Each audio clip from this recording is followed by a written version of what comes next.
мисалы мына дары-дармектердин бул дары-дармектин сыртында жазылып турат.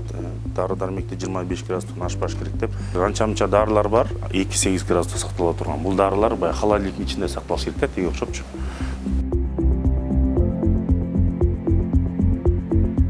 Коронавируска тиешелүү дарылардын сактоо мөөнөтү бул аптеканын ичинде мынакей коронавируска тиешелүү дарылар сефепин, фраксипарин, клексан, гепарин окшогон, левофлоксацин окшогон дарыларды буларды 25 градустан ашырбай шкафтын ичинде баягы күн тийбей турган жерге сакташ керек.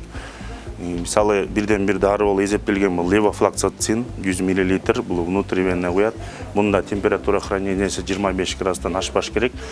Мындай таза шкафтын ичинде болуш керек. Ошондой эле мына азыр өтө колдонгон бизде коронавируста клексан деген дары, бунун эноксипарин натрий, бунун дагы температура хранениясы 25 градустан аспаш керек да.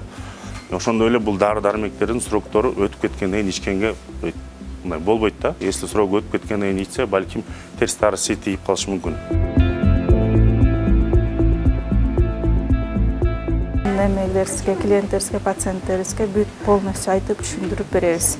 Бүт баарын кантип кармаш керек, кантип сакташ керек, канчага чейин колдонуу болот экен.